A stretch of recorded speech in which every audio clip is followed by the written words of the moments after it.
Oh, it's good to get my old. It's good to get my old OBS back. Mind you, of course, I'll have to upgrade it at some point, and it'll start acting stupid again. Okay, guys.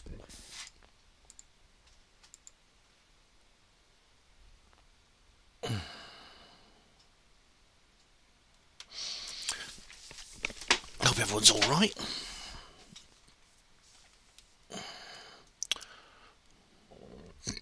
Just waiting for a page to load now.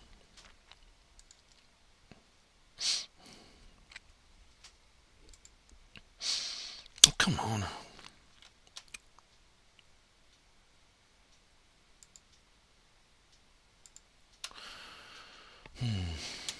While I'm waiting, I'll go and see if anyone's turned up. Yo, user one, as always. Greetings. Sunflower Express. Lisa, how you doing, Lisa? Loud and clear, thank you. I'm just waiting for this page to load so I can so I can share the video. One sec. Oh. But it's great for you to join. It's great for you to join us, guys. Thanks very much. And Clopite, Saul Bollocks. Hello, that's a good name. How are you all? Hope you're all right, guys. I think this Daz page doesn't want to open. All right, well, I'll try and find another way to get around this. Be creative, Ben. Be creative. Yes, I will. Ah, here it is. And it's automatic in my featured video. How about that? No. Meet the first ever all. Don't know. God knows what. And it's automatic in my featured video. Okay, let me just do the usual. Where's my phone making weird noises? One sec.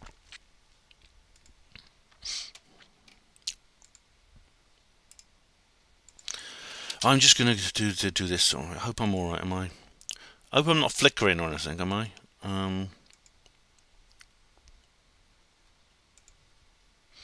Hello, hey! I've some more people here. Rhiannon, hello. And we've got diazepam, a famous Welsh sedative manufacturer. Good evening to you. And Clopite says, Viva Las Palvinas. Oh, God. Someone wants to start a fight in here, doesn't they? And David, Splendid Isolation. How you been? Happy Falklands Day. Happy Father's Day. Thank you. Same to you. Happy Grandfather's Day in your course. Say hello, Body Technician. Hello, Martin Taylor. How are you? I'm just going to share this video around.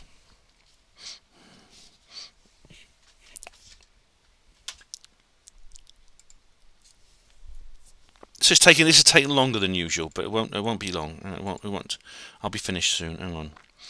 Right. Basis project, of course. And it's not. No, it's not. It's not working. No, that's it. We're just pausing for a moment to keep me guessing. There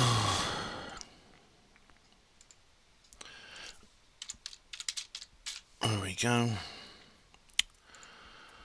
I could really think of 3 groups to put this on. I'm not a member of any specialist groups on this subject, so it's not the sort of thing I'm normally into. I'm not sort of a big aficionado for military history and things like that. I think it's reasonably interesting, but it's not something I'm into all the time. Okay, oops. So here we go. Hashtag Falklands 40 and hashtag Falklands. There we go. So that's sorted out. So hello, all of you. How you doing? David says the Malvinas doesn't exist, never has. Fantasy of the Argies.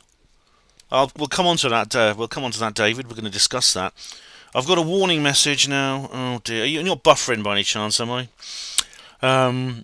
Lisa's the first to notice I have a poster now to cover up the stain. Yeah, it's actually the stain is it's water damage. And yes, I do now have a poster to cover it up. Yep. It's not a new poster. It's my UFO Truth magazine from 2017 poster. Actually, it's not one of the ones I spoke at now. But Bernie Tucker, good evening. Clopite says I prefer the stain. Oh, charming. So UFO Truth magazine's not your thing, is it? I suppose you read Outer Limits or something, do you? Cloppite. Thule, Island of Black Goo, Cloppite.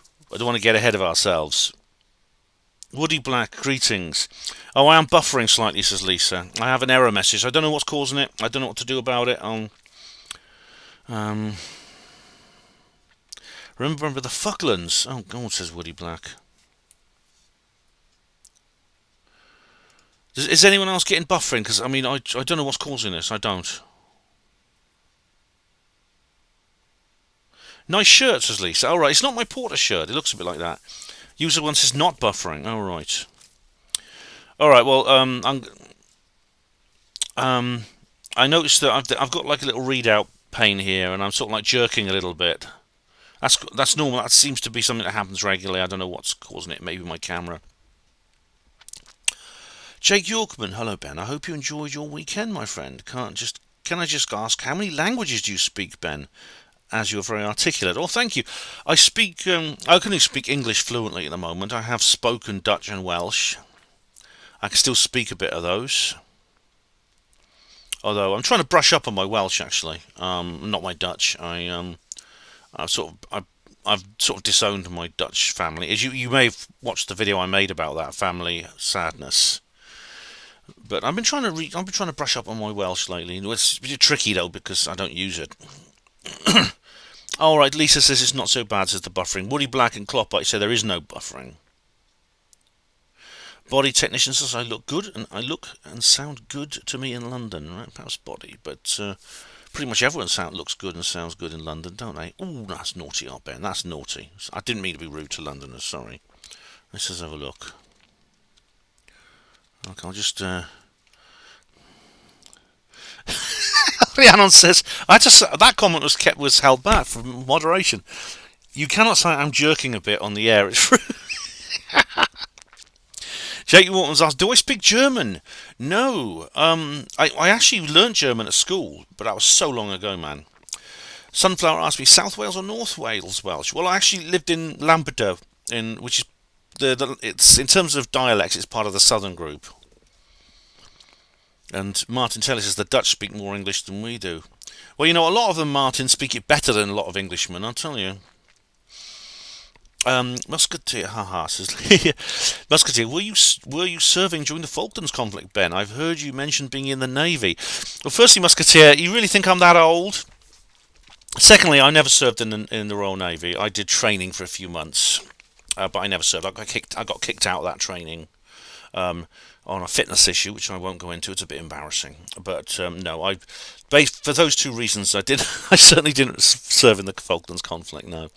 Be interesting to know if there's anyone here who did. On either side. Cloppite says the reason the Brits are in the Falklands, it's the secret Antarctica bases. That's we'll come on to that, Cloppite. Maybe we'll come on to that. Oh, Lisa! Lisa can now tag me on Facecloth. Yeah. That's right. Sunflower says South Wales is the best. That's right. South Wales is Wales is a funny. I've talked about that before with weird with kind of like the weird way Wales is. Different parts of Wales are so different from each other.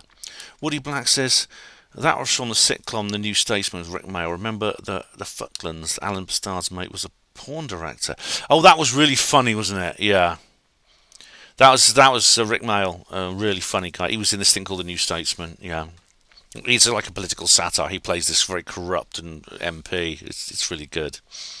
I don't remember that episode though. Although Alan Bastard, the main character, wouldn't surprise me. He was involved with a porn director because he was what every MP pretends they're not, but so many of them are. You know, he's cheating on his wife all the time, things like that. Martin Telly says, my mate did 2 Para Pathfinders. He was interviewed this week on the BBC. Alright, so he was...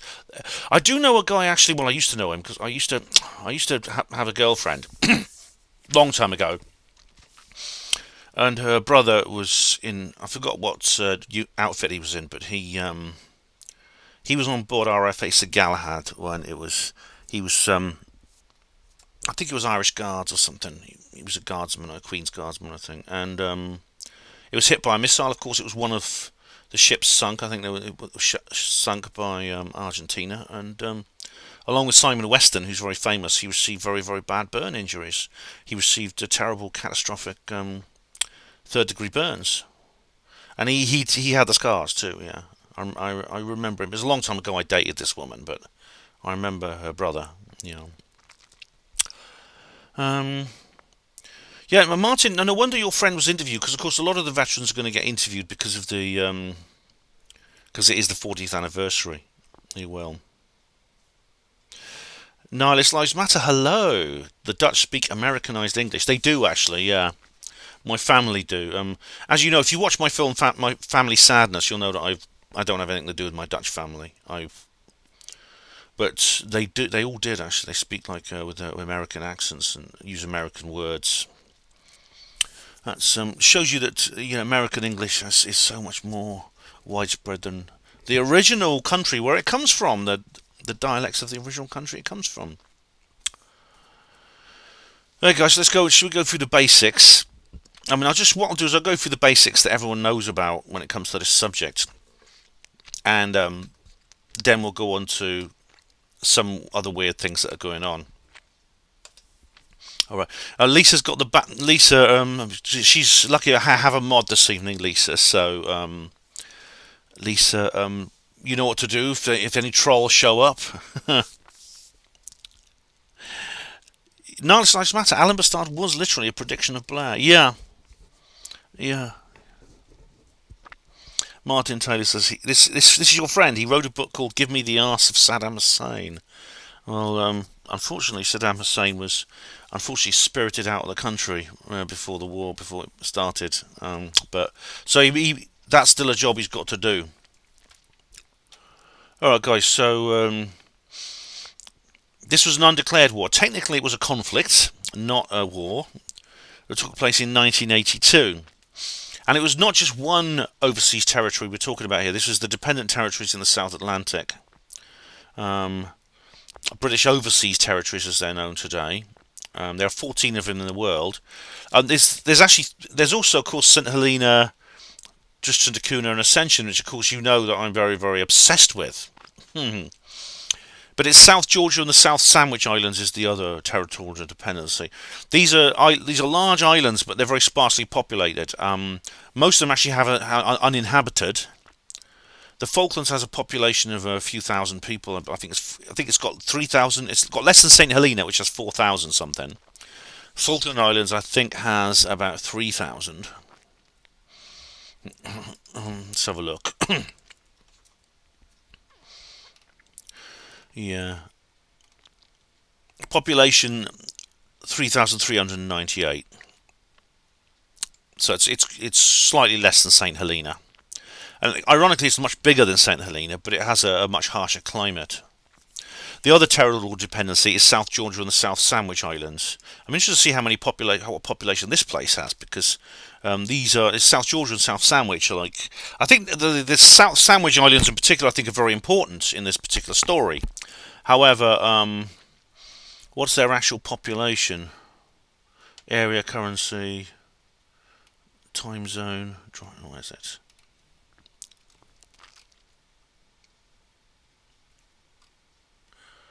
It doesn't say what the population is. Total area. Alright. The South Sandwich Islands are uninhabited. I know that much. South Georgia has a couple of small, tiny settlements. Alright, it's not many people, should we put it that way. It's very cold. Falkland Islands has a sort of like temperate climate, which is I think a little bit colder than Britain, but South Georgia, South Sandwich is like subarctic. Or sub-Antarctic, we could say. 2nd of April, Argentina basically landed on the Falkland Islands and occupied them. And the next day they invaded and took over South Georgia, which couldn't have been very difficult because there's a town called Grytviken, which is an old Norwegian whaling station, but I don't know how many people live there. Let's have a look. I've got to find out. South Georgia. Population of South Georgia. There are no permanent residents on South Georgia. Well, that explains it. There are about 30 people, transient population living there at any one time. There we are. So, they're they are uninhabited. How's everyone getting on in the chat? You all having fun? You all having fun, guys? Yeah.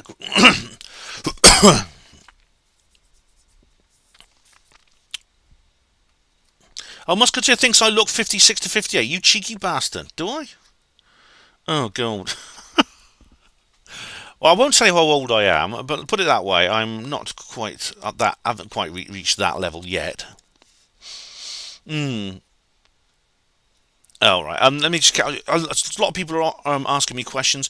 Let me carry on my lead off, and then we'll come. Then save your questions for then. All right. Cool. You'll have to repeat them because I can't go through all of them. Luckily, I've got Lisa here who will get rid of any trolls. So anyone posting rude words like they did on her Panmo radio chat the other night, you're not going to get away with it.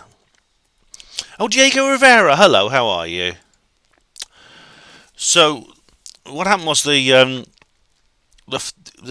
occupation led to immediate annexation. Argentina annexed the Falkland Islands and the South Georgia South Sandwich Islands dependencies.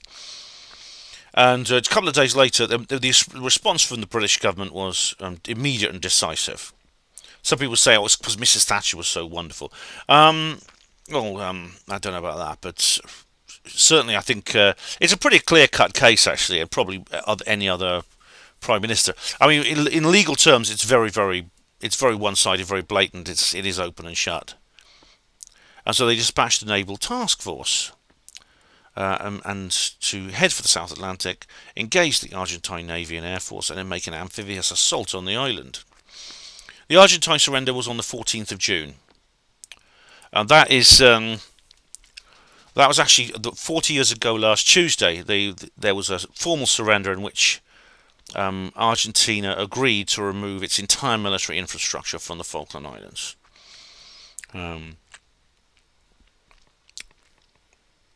How many people died? There were 649 Argentine military personnel killed. Almost half of those were killed in a single incident, which I'll discuss. 255 British military personnel were killed, and 3 Falkland Islanders. This conflict was a major episode in the protracted dispute over the territory sovereignty, and we'll come on to that. We'll come on to some details about that, because I want to talk about the sovereignty effect. The conflict had a strong effect on the politics of both countries and has been the subject of various cultural phenomena such as books, articles, films and songs. Patriotic sentiment ran high in Argentina, but unfavourable outcome prompted a large protest against the ruling military government and hastening its downfall in the democratization of the country. That was what's his name, Galtieri, wasn't it? Yeah. This was after the 1976 coup against Isabel Perón, which caused. If you watch, it's worth watching Evita, the musical Evita. The musical's about that. The junta launched a dirty war of state terrorism, involving torture and extrajudicial murder, forced disappearances, yeah. Yeah, it was brutal, absolutely brutal.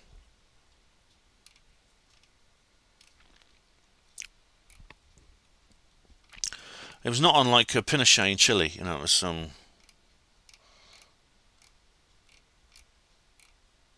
anyway, that's good. It was Leopoldo Galtieri, yeah, he was the leader at the time. And of course, here in Britain, it had the opposite effect. Margaret Thatcher was re-elected the following year on a large majority, probably because of this.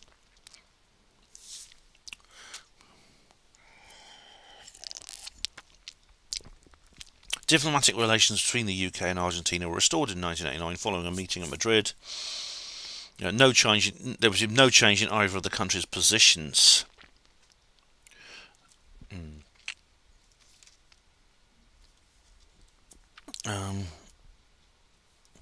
So let's have a look. We'll look at the territorial claims first of all. Let's do get the normal stuff out of the way. I just want to go to the notice comments first because I always forget those, and so I'm going to go to them now. Because that's it. Let's just get these out of the way. Oh, there's only one here. Diego Rivera says, I will be there. Lots of UFO stories out there with the Queen's Jubilee red arrows, UFO, and the China's declaration detection of a signal. Oh my god, I'm not going to go off that far off topic so early on, but Diego Rivera, could you remind me to bring those back later? Because that's very interesting. I'm sure I had more comments than that. I'm sure I had, hang on. Didn't I have more comments? Let's have a look.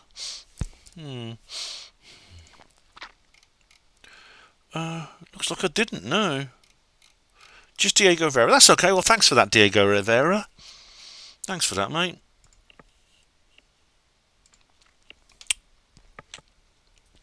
Okay, let's examine the territorial disputes. Now, it's funny enough, right?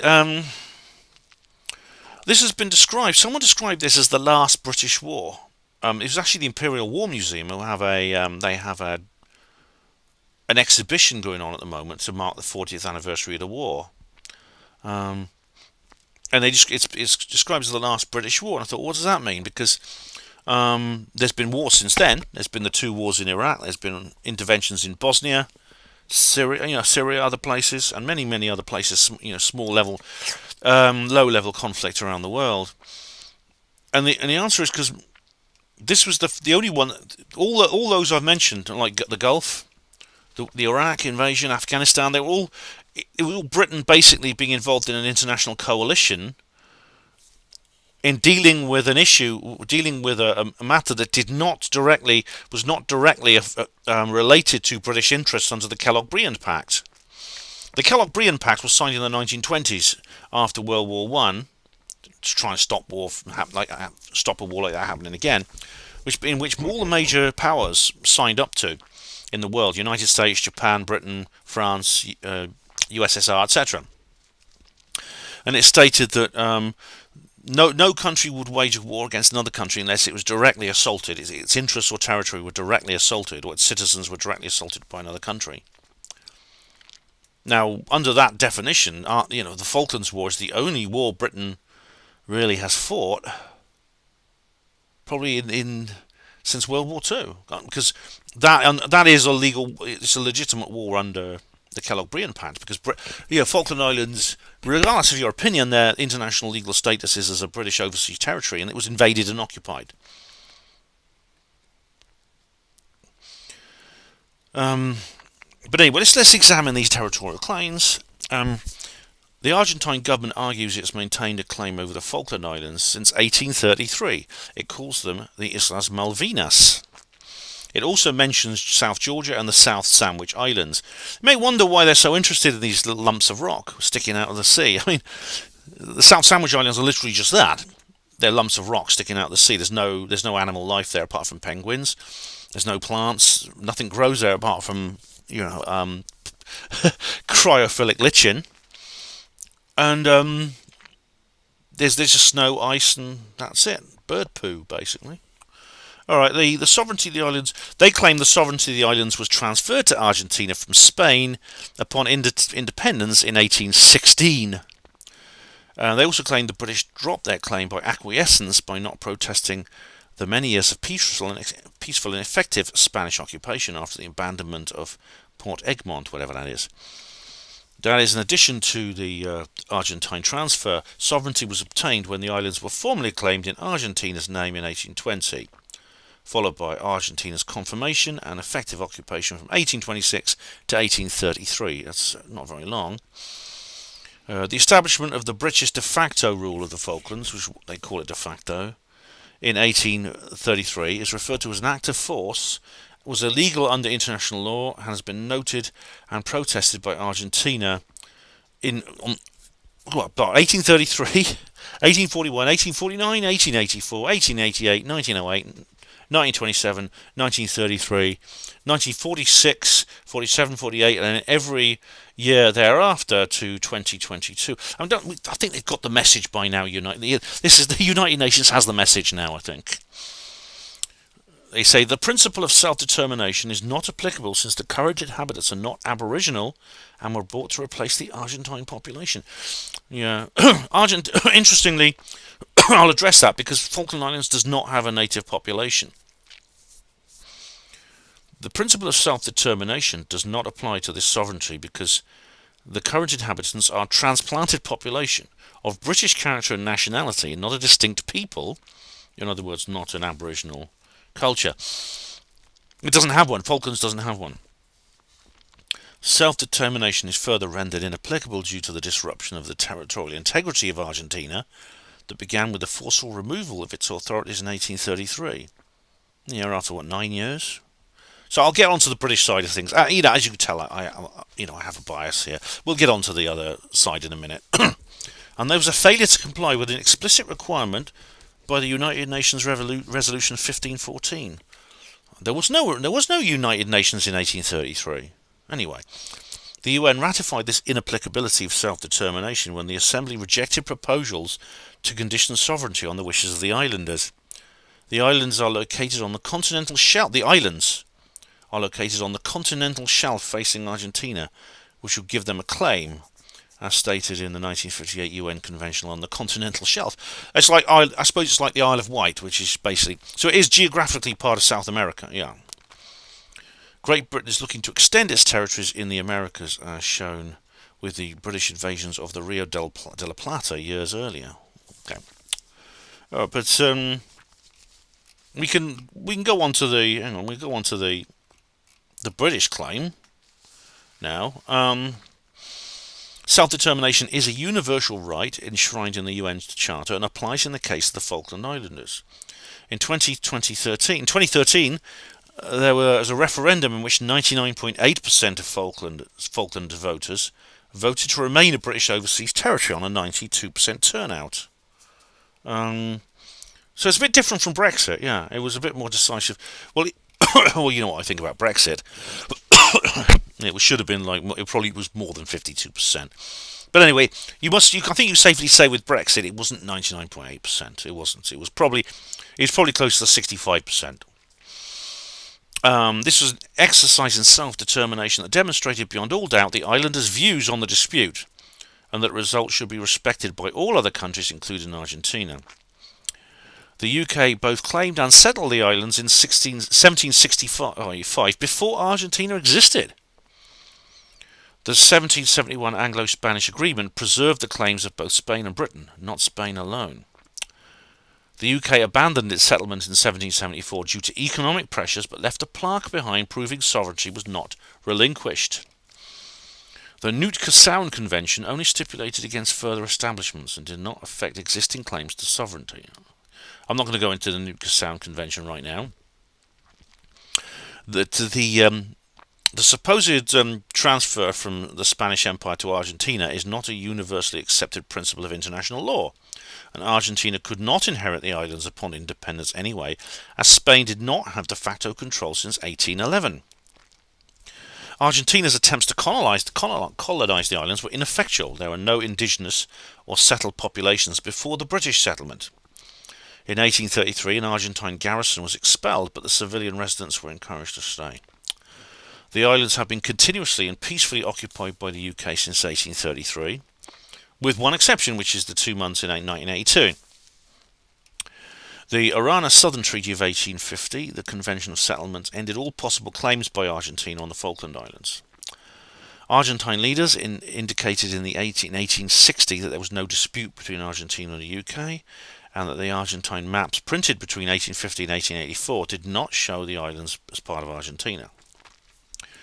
The UN Special Committee on Decolonisation resolutions calling for negotiations are flawed because they make no reference to the islanders' right to choose their future.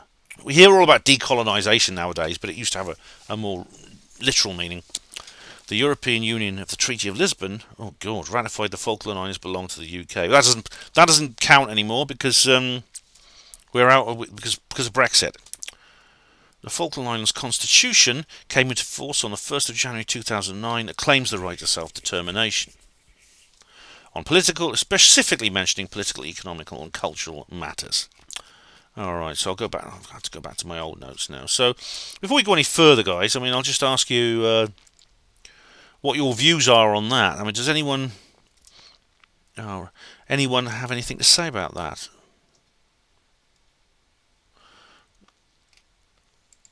None.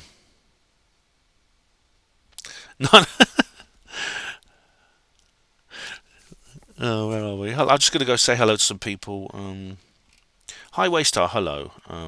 My former brother-in-law was in 42 Commando, and what he went through did give him nightmares. Yeah, and I remember the conflict while as a 12-year-old. I remember it being on the news as well as a kid. Yeah, and of course a lot of soldiers get PTSD and things from that. Yeah. So, hello Terry. Terry Joyce is here. How are you, Terry? How are you doing? Lisa says, when they say it belongs to the UK, it means rich controllers who forever bear down on us. It's their fight always. We're just cannon fodder that gets stuck in the middle. Technically, at one level, it's true, Lisa. I mean, I believe in the Illuminati just like everyone else. I mean, I don't believe that I think the issue of national sovereignty on a kind of principle, hypothetic level is a real thing. I must say, I do have my own opinion on this. I do support the British sovereignty claim, and I suppose I am British. Maybe I'm biased, but I've looked at both sides of this argument. I think the British claim is the correct one. And Rhiannon says people have lived on Falklands for so long they should be allowed to remain. Well, after nearly 200 years, does that count as that they have some kind of they've essentially developed a biospirit attached to the location? I mean, a lot of that. I remember, was it Jeremy Paxman who's a bit of a twat? He was. I don't know. You never know whether he's being serious or he's just like being a devil's advocate. But he said the Falkland Islands has the same population as Chipping Norton. So so it's just a few people. Well, yeah, but you see, Chipping Norton is a town in Oxfordshire. I've been there. It's just a few miles to the north of Oxford. Islands are a specific geographical and cultural phenomenon. Kloppite is stirring up. Viva las Malvinas, says Kloppite. Well, all right, Kloppite. Well, if you want to debate about it, let's just debate about it. If you support the Argentine cause, fine. The big question is, why is it such a big deal? Why is it so... David Schultz, hello David, how are you? Occupied Falklands are the thorn in my balls, quote Margaret Thatcher. I wouldn't be surprised if she actually does have balls. I really, if she did, And David says the Falklands has the most prosperous economy in the entire southern hemisphere. Well, they're certainly among the British overseas territories. I mean, I think their GDP is slightly less than that of Argentina, actually, and Brazil and things like that. Stephen Truthseeker says, remember, Michael Tsarin talked about wars being a sacrifice. Of course, what does the poppy mean? It's blood, isn't it? But number one fan, thank you. Hit the like button. Good one. But it's true that the Falklands was kind of like the posh part. You get towns and cities, and there's like a posh part with big houses and things like that, and big. That's Oxford, of course, has its own. I mean, Iffley, where I work, is one of them. Falklands was kind of the posh part of the overseas territories. I mean, a lot of I've had this kind of obsession with St Helena. Well, there is a lot of people. A lot of people on St Helena actually have to leave the island to work in the Falkland Islands, and the reason they act as servants, they work as servants, as dustmen, as doing the kind of like so-called lowly jobs. I mean, a couple of them were porters at the big hospital in Port Stanley. So I salute them, my St Helena brothers and sisters. Porters, pride and dignity. That's because people on St Helena is by comparison very poor, and I've talked before about the conundrum over the airport, because it is no doubt it will improve the economy of the island, make it self-sustaining maybe, and someone just said something really funny. I'll come back to that in a minute. Focus, Ben, focus. And but people there are poor. I mean, like the Falkland Islands people are quite wealthy. Yanon says ovaries are just balls that have taken cover. Medically that's actually true. Lisa says, all I know, it's never what it appears to us on the ground, far from great onion layers and all things. Above our heads in us and inner standing. Inner standing is a good word, Lisa. I think you coined that. I know. I'm trying to get through to the idea about that, about what that means. Cloppite says, I'm here for the Black Goo story. Cloppite, be patient. I haven't forgotten. It will come about. And David says, per capita, they're the most prosperous economy. I can well believe it, David. If you take the population, if you take the entire, if you judge a successful economy by the actual income of the population, then everyone there's rich. It's like the richest country in the world by that definition is Monaco.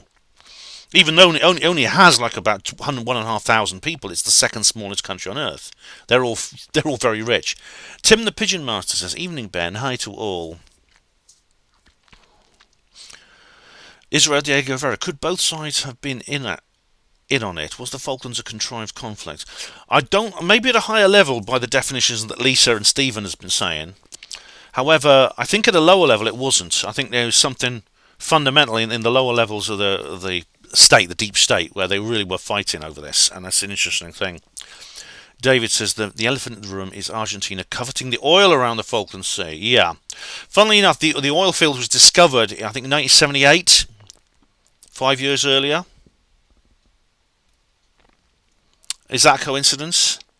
But it's not normal oil, I think they're interested in. Hello, Sonaras Ashtree. How you doing? Welcome. Musketeer. Ben, have you seen the YouTube videos claiming Selena as a child molesting cesspit? Yes, I have. I did mention that actually on a previous one of my St. Helena series.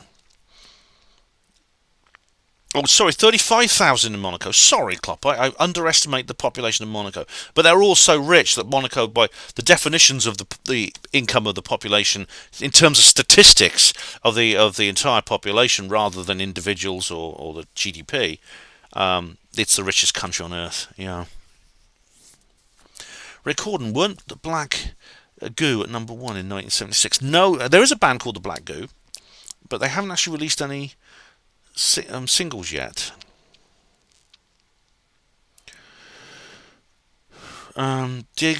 Diego, was Diego Maradona a UFO? Says Diego Rivera. Well, he was a drug crazed footballer who was actually quite good, but he was a dirty player. For Eleonora, how do you do? Ian, today, what are you drinking? I'm drinking.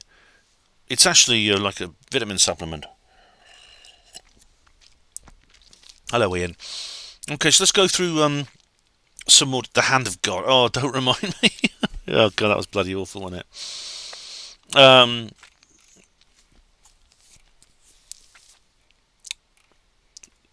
So, yeah, there was a big invasion. Operation Rosario. There was actually a resident garrison on the island, which there was a brief defence. However, there were 68. These consisted of 68 troops from the Royal Marines. That's not very many. And 11 naval hydrographers. 23 volunteers from the Falklands Defence Force. So they were very much outnumbered, and so the governor ordered them to surrender, which is probably quite wise, considering there's no valor in being a false martyr. There we go. Right. I want to come on to the sinking of the ARA General Belgrano. This is interesting. Now, Nick Colostrum, who's been on this channel, he believes that this was essentially a staged event to keep the war going.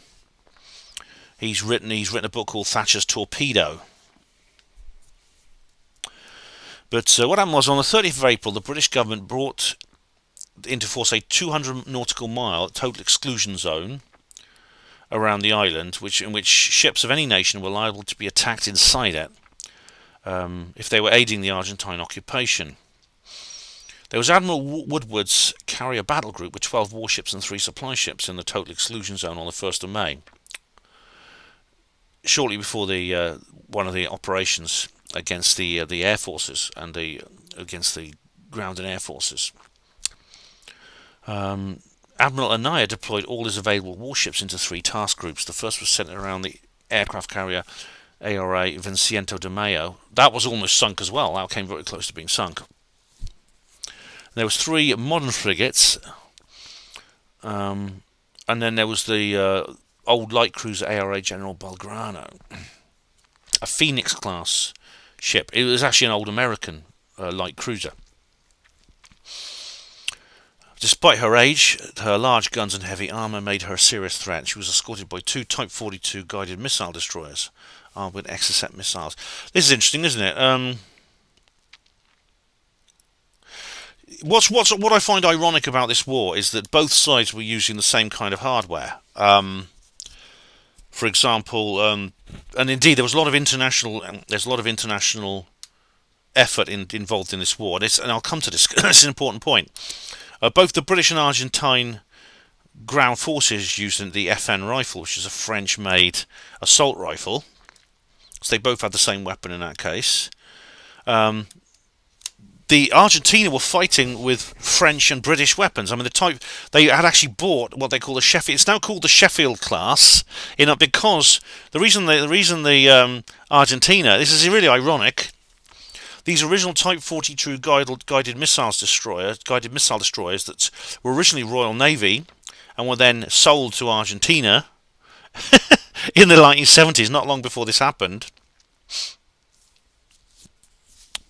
and then were they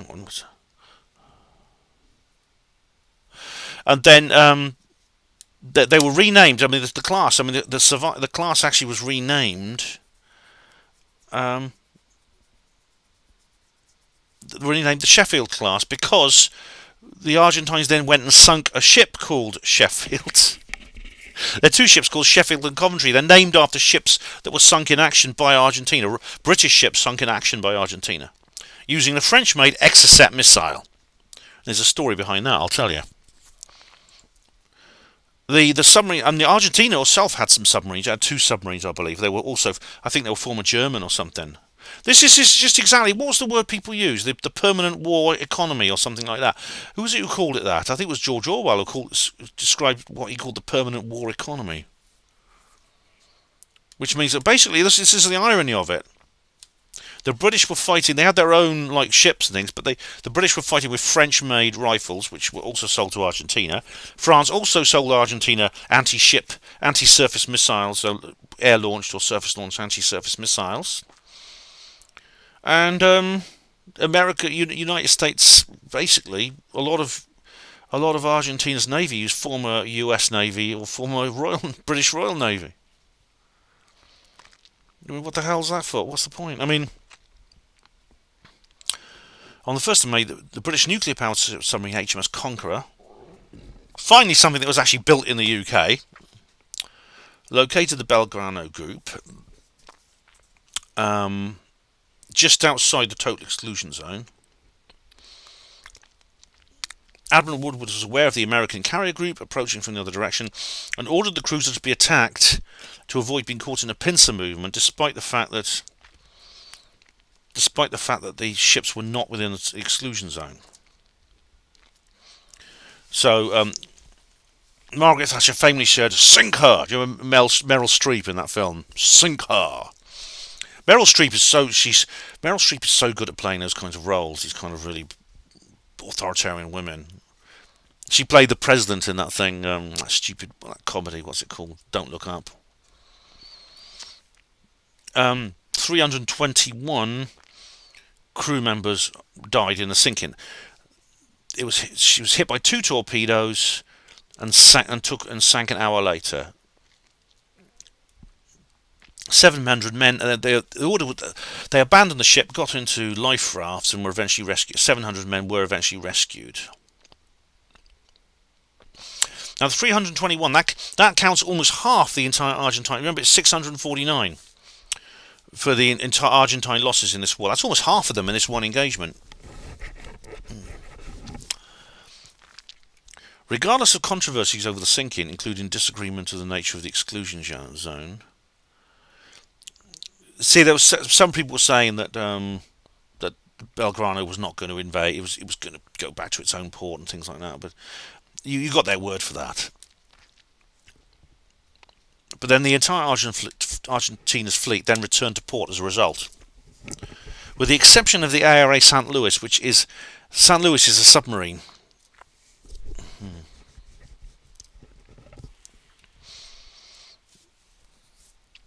Oh, the British forces also engaged the Argentine patrol boat Alfred Sobrai. Yeah. And then HMS Sheffield. Three ships actually were sunk altogether. HMS Sheffield, HMS Coventry, HMS and RFA Sir Galahad. They were all three of those were destroyed in the by Argentina, so they attacked British ships. Now, I don't know if probably someone's mentioned this in chat. I'll just go and have a look. David says, would you say that the Falklands was Margaret Thatcher's wag the dog moment? Certainly, definitely, David. It was a real war, but yeah. Yeah, Kloppite, sweaty Prince Andrew was there. Yeah, he was. He was flying his, he was flying his helicopter. Tina, hello, Tina. You were in Israel during the Falklands War. All right. How's it covered over there? Now, Mr. Nice has made a good point. There's this film Maverick. Now, it's off topic, sorry, but I'm going to...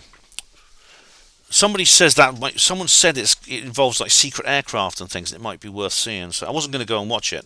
Because I don't like remakes.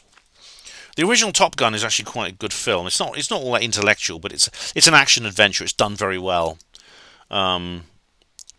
Back in the old days when Hollywood actually had a creativity, and remakes are normally just an attempt to they're trying to push themselves forward on their own exhaust fumes now, when they have this terrible writer's block. Social Dilemma says, hello Trevor, how you doing? I've always wondered how Argentina thought they could go up against the UK. Well, to be honest, they didn't. They did think it through, and they had quite an advantage. Being close by, having airstrips and things very, very close by, whereas the UK had to travel right halfway across the world. So they did have that kind of advantage. Now, there's a bit of a weird story associated with their song.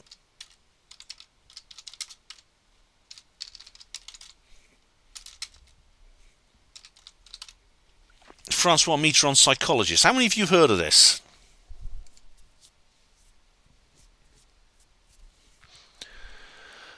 Some of you might have heard of this. Tina, did Israel call the Falklands and Malvinas? Because obviously these are different words from different languages, but very often it's a statement of which side you support. So people of all languages will say Falklands or Malvinas, depending on whether you support one side or the other. So in Chile, for example, where it's in South America, it's a Spanish-speaking country, they will still say Falkland Islands. Oh, socials! I'm a happy Father's Day to you too, Trevor. Yeah.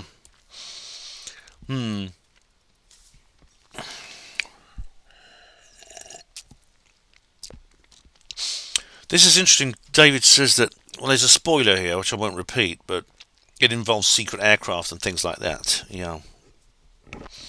Musketeer says, from what I understand, the whole thing was a stunt by the Argentinian junta. Well, they did. I think they did do it to, as I've said earlier, the whole country was it was a terrible economic condition. It had been ruled by a military junta. It was extremely, extremely brutal. Killed thousands of people in forced disappearances. See you, Trevor. Take it easy, mate. But this is interesting. Now, Francois Mitterrand, psychologist, what it was. Francois Mitterrand's a former president of France. Through much of the 80s, he was like... and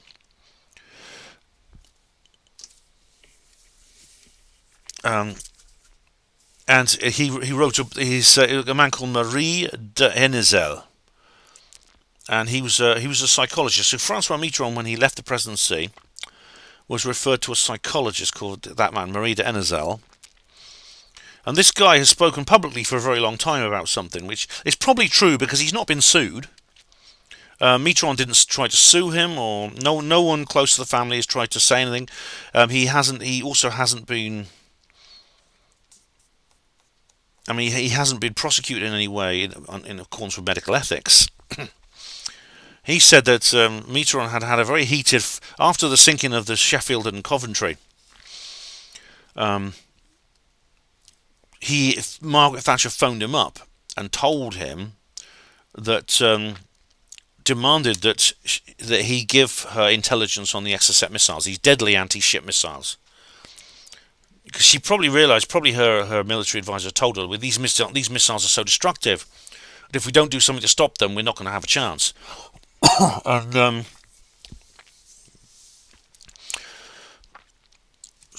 Margaret Thatcher phoned up this guy.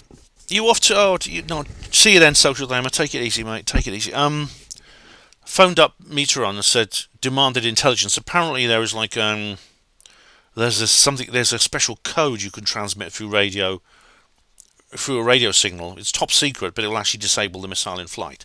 And it's the French Navy use it to avoid accidents. And Thatcher says, give this to me now.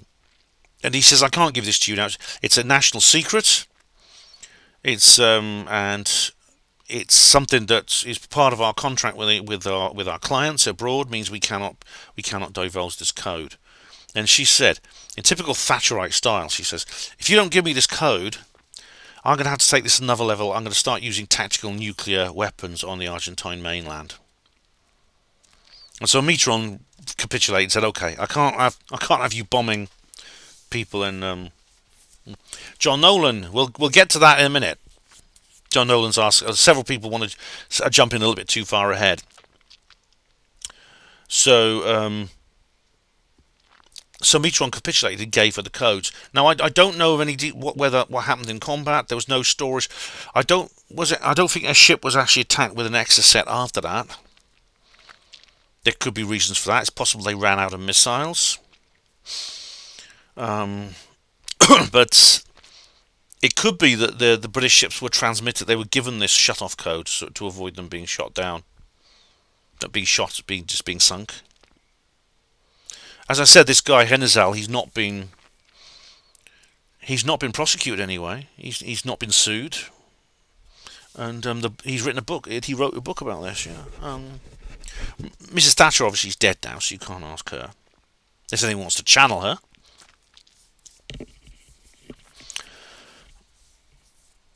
Yeah, David says nuclear. Yes, if that had happened, I think there would have been immediate. It would be like Hiroshima and Nagasaki.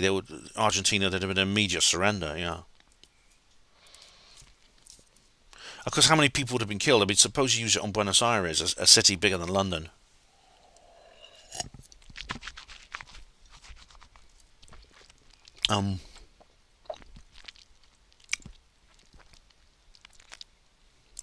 Yes. Argentina had I think 2 submarines in its fleet. This is a Type 209 submarine, built again, sold by Germany. And the other one was the ARA Santa Fe. But San Luis was the newer submarine, it was a Type 209.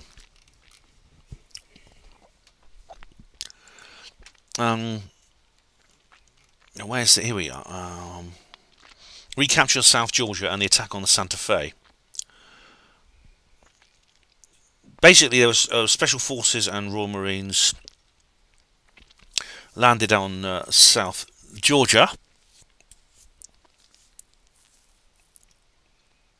And, of course, South Georgia, as I said, there's no permanent in population there at all. Where's the talk about the Santa Fe? That's interesting. ARI Santa Fe. On the 25th of April, the submarine ARA Santa Fe was spotted on the surface and attacked with depth charges, and was also fired on with a cannon from a helicopter. And the submarine was damaged so badly it could no longer dive, and was captured apparently. I'm just going through some of these details a little bit at a time. This is it's a Baleo. I don't believe it. Where does Santa? So Argentina had 2 submarines, a Type 209 bought from Germany. This was a Baleo class submarine. It was a much older one, Second World War vintage. Guess where that came from? United States. Deary me. So the US and Germany sold Argentina their submarines. Hello, Crafty Nihilist. How are you? So you're not saying hello again. Oh, sorry, Crafty. I mean, I can't. Unfortunately, I can't monitor chat and do my lead off at the same time. But sorry about that. Hello, Angela Power Disney. How you doing? And Angie, how you doing? Nice to see you again. 40 years ago, when the Falklands was announced, I was on a tiny island off Portugal called Culatra, and we gathered round a transistor radio listening. Yeah, a lot of people remember where they were. I can't remember where I was. I was at school. I can't remember, but I remember it in the news. But how do you do? Welcome, Crafty Nihilist. David says my dad was due to be on board HMS Sheffield, but had a choice of 2 ships, and my mum chose for him. She's from Sheffield, but she chose the other ship. Saved him. Blimey, David, that's amazing, isn't it? That's one of these things. God. Oh, bloody heck. Villanora said a sailor said that Sheffield was steered in the way of an Exocet to stop it hitting Randy Andy's ship. Oh God, bloody heck! Yeah, Randy Andy, I think he was on an aircraft carrier. He was on a hospital ship, I think. Oh. But David, that is remarkable, mate. It's one of these things, like someone says, I'll get the bus home instead of the train, and then the train crashes or something. It's one of these moments where you kind of like dodge a bullet. I remember that happened to me once. I was getting the coach somewhere. I can't remember where it was, but it was a very windy day, and my dad gave me a lift. This was a long, long time ago, and we parked the car under a tree, and I got out of the car and went to the coach station, and he drove off.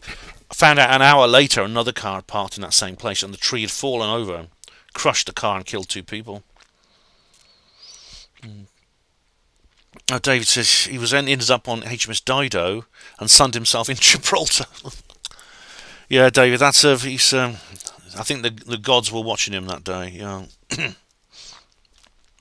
Okay, guy. Next part. What's the next part of relevance? Well, I'll tell you what. Let's just skip that bit.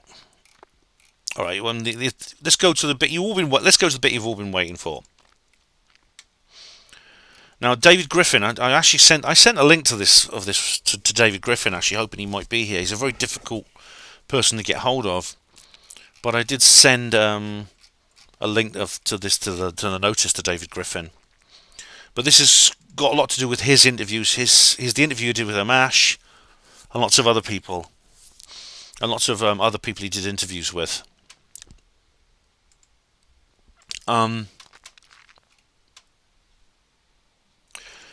Yeah, this is the bit you've all been waiting for, guys. It is. Anyone else leaving? Everyone else okay? Tina says I was on a kibbutz near Galilee where I had an Argentinian friend. All right. Well, I hope there were no hard feelings between you, Tina.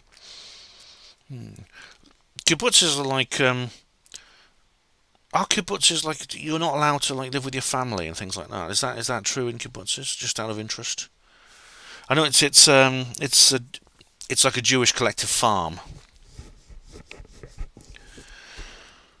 Now, the weird thing is about this. People have said, "Well, what was the real reason? What was the real reason for doing this? Why was there so much interest in this particular island, on these particular group of islands?" As I've said, there's nearly all of them are uninhabited. The Falklands is an archipelago, which is quite large. It's a few hundred square miles, but it has a population of 3,900, I think it was. So it's slightly less than St. Helena.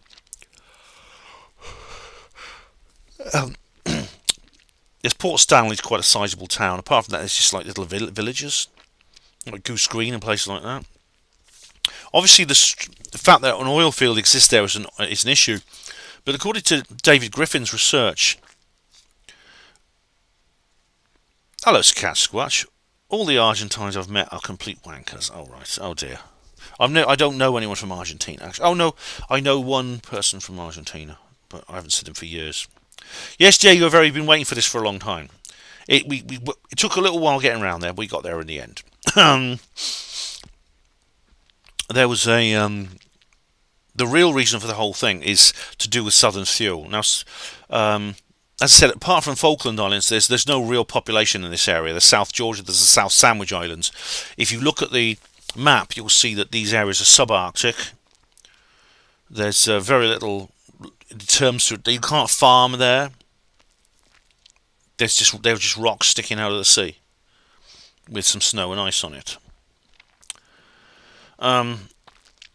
Now they're of interest to scientific research. That's really the main reason people are there. This is the main reason there are human settlements in Antarctica, temporary human settlements on the continent of Antarctica. The South Sandwich Islands are typical of these. And the southernmost is the southernmost, one of the smallest, is Southern Thule.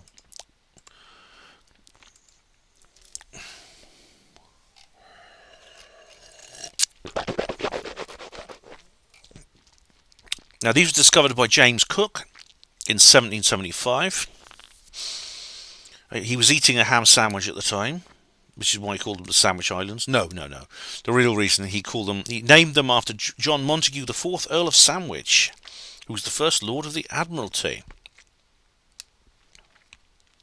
He called them South because he'd originally visited Hawaii and called those the Sandwich Islands, which he named after the cheese and pickle sandwich he was making easy. No, it was after John Montagu, the 4th Earl of Sandwich. He obviously very much wanted to impress this guy. Argentina have claimed that entire territory, along with the formally from 1938, but before that, in terms of their general demand to own all the land in that region. Now, in 1976, Argentina built a scientific research station on South Sandwich Island. It can't have been a very, very nice on Southern Thule.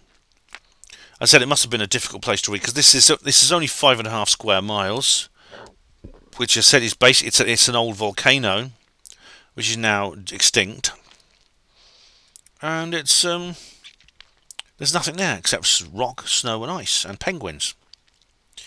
And this island, there were 14 people on this particular island. There was 14. There was a scientific research station there, which they put in 1976. They installed 14 scientists and a military contingent for security.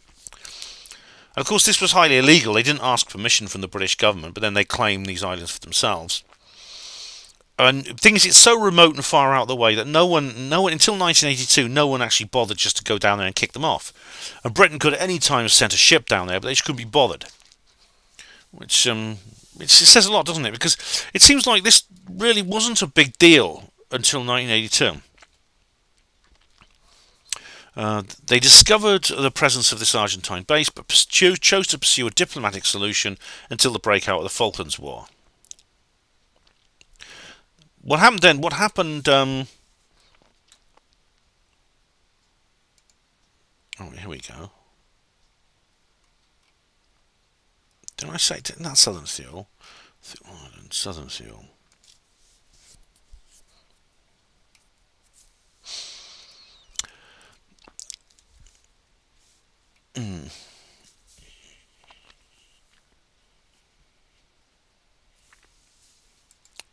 There we go. Operation Kehoe. This is it. I wonder if it's named after Major Donald Kehoe. Probably not.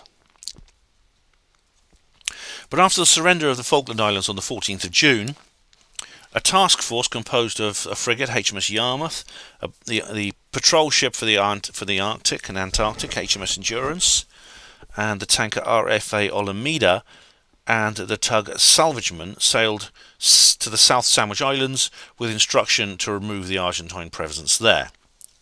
Reconnaissance Marines from Endurance and the 42 Commando Royal Marines landed on Thule Island covertly to observe Argentine activities. They encountered harsh conditions on the island. It's very cold there, like I said. Yarmouth fired her gun as a warning shot, and several helicopters flew around the base. Under the threat of the Royal Marines Party and ships cruising in front of the base, the Argentinians surrendered, which is wise actually, because I said there was only a handful of these people. The Royal Marines then hoisted the Union Jack over the island, and then the final surrender was signed in the wardroom of the Endurance.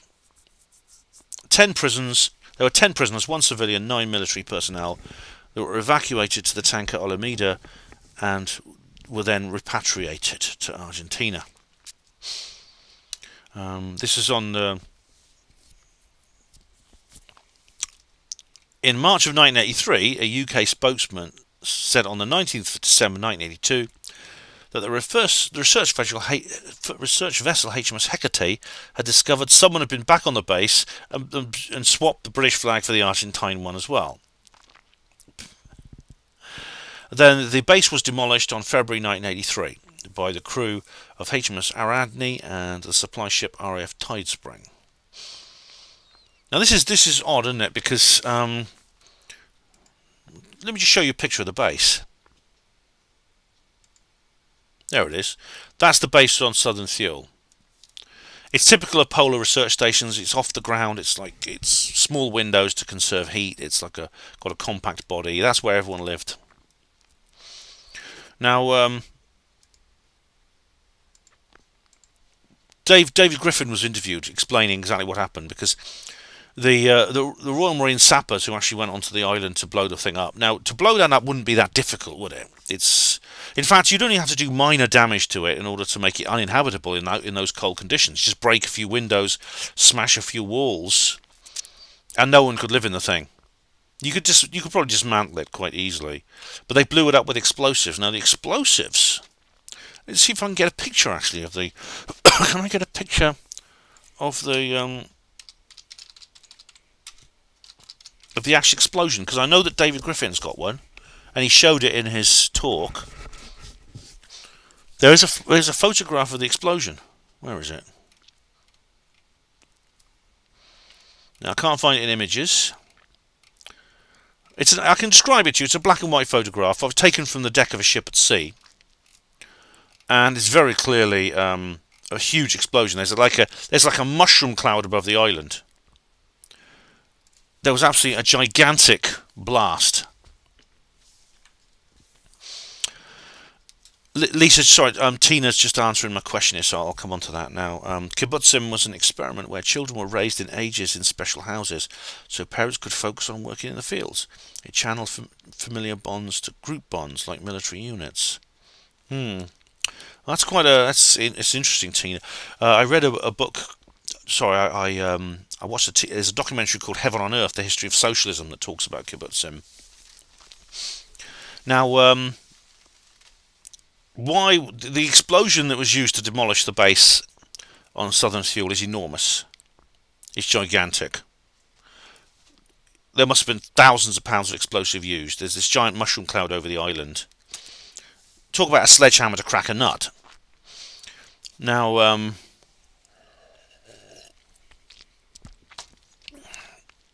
Diego Rivera says, Earl of Sandwich invented the sandwich. Right. Oh, that's good.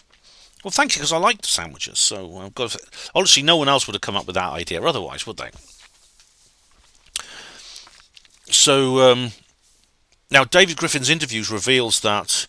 Now, without going into the details, you could find them on the Amash. There's the Amash video. There's actually large numbers of these videos still circulating, even though Miles' channel's gone, or one of his channels has disappeared from YouTube. Terry Joyce actually, I don't know if Terry's still there, but Terry Joyce's channel, there was a video the other day where she actually found a channel which has a lot of Miles and Joanne's old material as mirrored. So Terry, what was it called, that channel? But to cut a long story short, there were actually aliens on Southern Thule. They'd been there for a long time, blue-skinned aliens, and that they were Sorry, loads more. Suddenly more questions. There's suddenly. Oh, hi Terry. Terry's still here. Great. I was just wondering, Terry, about the channel you mentioned on your video, one of your videos last week sometime, which had the James Casbolt presentation at the bases at the barge. I'll be right back. Thanks, Terry. Thank you. Tin foil. That's it. Yeah. Thank you. Thanks, Terry. So loads more questions, loads more comments have just appeared.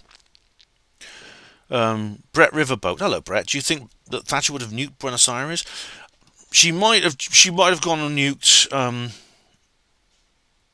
She might have gone and nuked a city. Yeah, maybe not Buenos Aires, but maybe a city in Argentina. Yeah. David says, incidentally, John Major threatened to nuke Baghdad if Saddam used chemical weapons against Allied troops. I heard that. I heard about that rumor. Yeah, it's in Andy McNabb's book. Yeah. Probably it may well be true because the thing is, chemical weapons are a weapon of mass destruction. So this would have then this would have validated a response, essentially a nuclear response, a nuclear deterrent response. He'd have probably just used tactical battlefield nukes to begin with, but he would have used them, yeah. If there'd been some kind, all the missiles launched at Israel were just conventional warheads for that reason, probably, because a lot of people said he would try and bomb Israel with bacterial and chemical weapons, but he didn't, probably because Israel has its own nuclear deterrent. And so now, what the aliens were doing were apparently. I'm taking so long to get to this. My mind's not working very fast tonight. There was some kind of oil, sentient oil underneath. Hello, Gary Robinson. How are you doing? Oh, Gary's going. Yeah, thanks very much, Gary. Let me know about the ayahuasca retreat. Yeah, I'll be doing a comments reply video in a couple of days. I want to get one in before I go off to Blackpool. There were apparently aliens in an underground location on that particular area, on that particular island, and there was what you all know as black goo was found there. Now, and this is the reason. This was the whole reason for the war, according to a lot of people who've been commented. David Griffin talks about this a lot. I do recommend David's interviews. They probably are on the channel that Terry's gone to find for me. And if I found them, just Google David Griffin Amash, you'll probably find it. Now, what happened was apparently some of this black goo was actually taken on board the ship and on one of the ships, and was transferred back to the United Kingdom, where it was studied at various places, including the Boots headquarters in Nottingham. I actually filmed there once, because you remember when I was dating Sue Astain, I was in Nottingham all the time, and I actually filmed at the Boots headquarters, Boots the chemist. They do covert work for the Ministry of Defence, and apparently they would analyse some of that black goo. Now, black goo is very dangerous. I don't know how many of you know about the Berserk incident, but this happened much more recently. It was only I think about 2005, something like that. Hang on, let me just get the article I wrote about it at the time.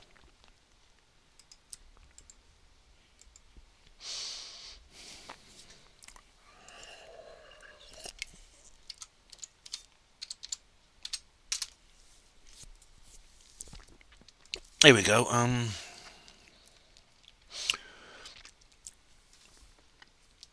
Somebody posted on the Godlike Productions forum. I don't know how you remember. Oh, it's so nostalgic to go back to the old pre-Facebook days, isn't it? It really is. You remember the days before Facebook and Twitter, when there was all this proliferation of forums, all kinds of different PBBS forums. Terry Joyce, thank you very much. The Tinfoil Man, thank you. I'll just get a link actually before I forget. I don't want to forget that. The Tinfoil Man. This is him. And I did sub. Oh, it doesn't have any content. Oh, hang on. He does. I've subbed to him. Yeah, I've subbed to him. Yeah, it's this one here. And don't worry about the lack of content. It does. Just click on the videos tab. It has content. But there's loads of old treasures on here. I'll tell you. Stuff that was on Miles' original channel. There you go. Thanks, Terry. Diego Vera, were the aliens after the penguins? No, I think they're more they're sort of breakaway people, more like, aren't they? Or Cadbury's chocolate fingers. Ah! Sorry, weak joke moment. So, what happened with the Berserk incident? The Berserk incident. Godlike Productions, good old-fashioned Facebook free forum from the past. Someone published an opening post called "Something Just Went Berserk in the Gulf of Mexico." This was in 2010. The U.S. Navy just sunk a French submarine, and this became known as the Berserk thread. And as always, Godlike Productions was a bit. Can you imagine Facebook without any moderation? That's what Godlike was like. It's a bit like 4chan. It's a bit like 4chan. Now, a lot of people, this actually came up in Nexus magazine because people went and checked this out because they thought, well, there's something weird going on here. But it turned out at the very, very same time this thread was posted, there was a notice to sailors posted from the US Department of Defense warning all merchant traffic to stay away from this particular area. Now, the OP of the thread announced that he had a girlfriend who worked at the French Embassy in the United States, and she had a secure laptop with connections to the US Department of Defense. And this happened just after the destruction of Deepwater Horizons, if you remember Ian R. Crane's lectures on that. And something strange happened. There was the Deepwater Horizons disaster seemed to release something from underneath the ground, underneath the seabed. We don't know what it was exactly, but we know that there's some clues that make us think it's black goo. A French submarine appeared. This was a nuclear power hunter killer boat called Amethyst. It suddenly appeared in US territorial waters and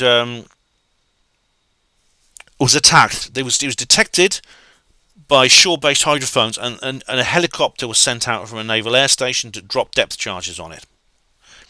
This forced the boat to the surface, and there was attempts to board. Apparently, there was an attempt to board this submarine, which didn't work. There was some concern. There was some damage to the power plant, which was nuclear fission reactors. That's actually quite dangerous. The submarine was approached by a pair of patrol boats, asking for permission to come aboard, and the captain refused. And it turned out that there was basically US Special Forces. It was a boarding party, and they weren't going to take no for an answer.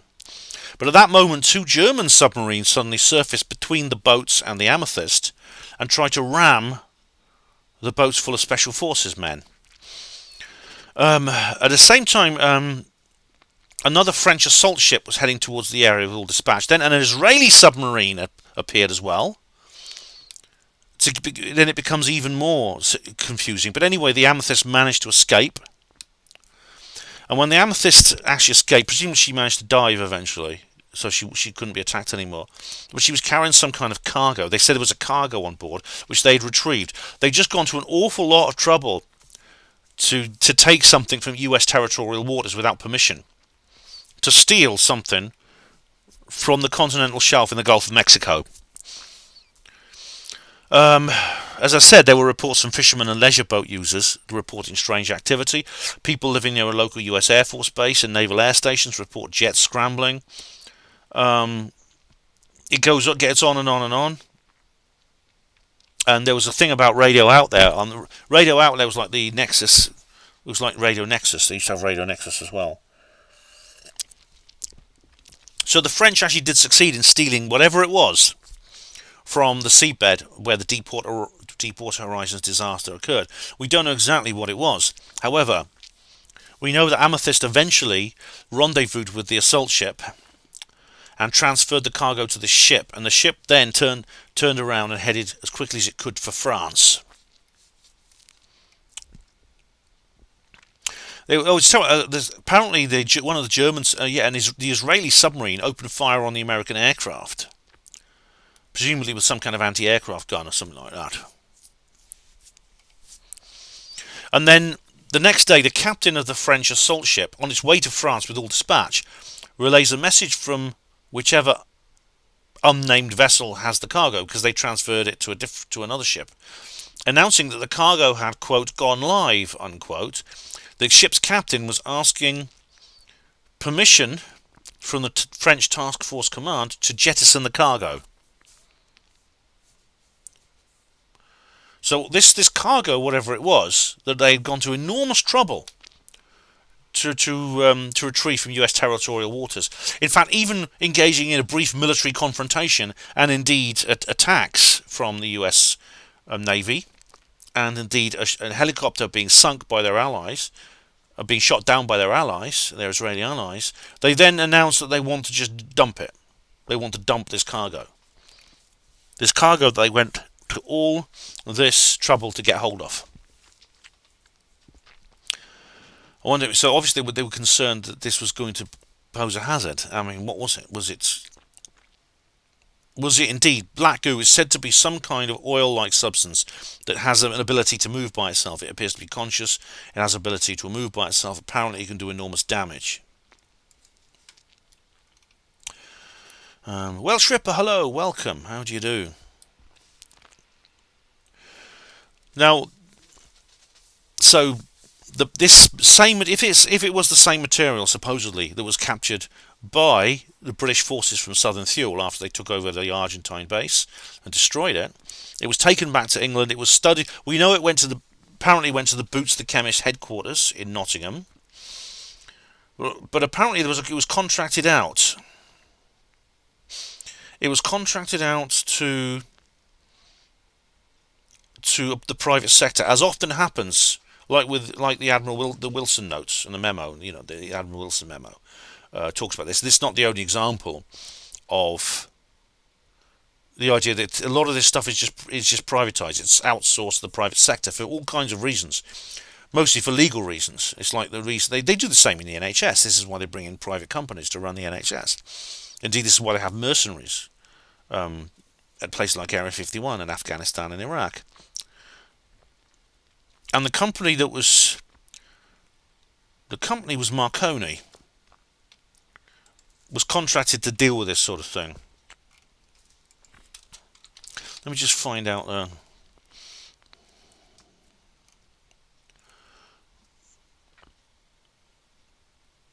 Open Verdict. This is a book which David Griffin mentions.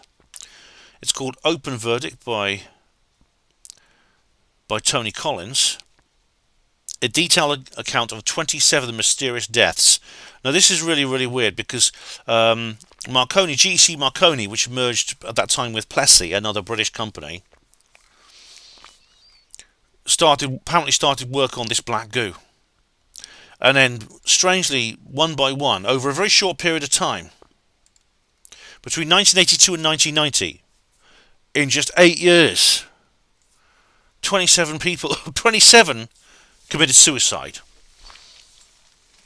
which is statistically astonishing. And the story is actually quite just a little trigger warning, guys. This is actually quite disturbing stuff. Some of the suicides were kind of quite average. Someone jumped off Clifton Suspension Bridge. There are a couple of self-hangings, things like that. One guy actually put flammable material into his car, and then he drove it deliberately at the wall of an abandoned little chef, and the car caught fire and blew and was consumed in a fireball, including him. And he wasn't the first as well. Now the worst example I can think of is actually somebody called Ashad Sharif. Ashad Sharif was a computer systems analyst working for a Marconi unit near London. He drove to Bristol, and it's a very, very strange. What happened is really a very, very bizarre and extremely gruesome suicide.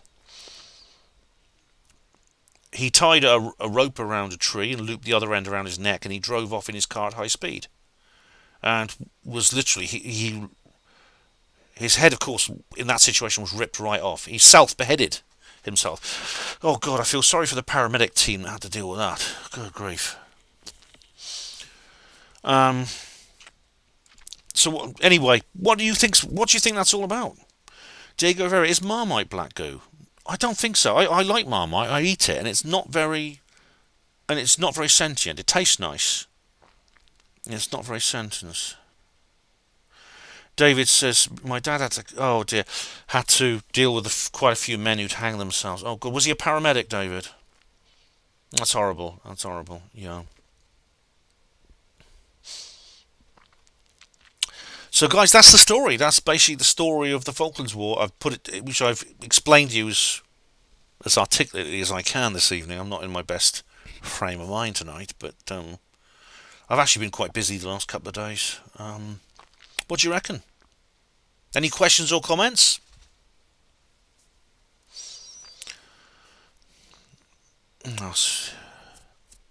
Diego Vera, is black goo alien then? Apparently, yeah. Apparently, it comes from somewhere else. It's been on the Earth quite a few times for quite a number of million years. Apparently, where it comes from. Alec Newell wrote a book about this. He was in the police. David, your dad was a policeman. All right. Yeah, that's bloody awful. That was in the days when the police actually were. They were actually guardians of the community, not just corporate enforcement squads.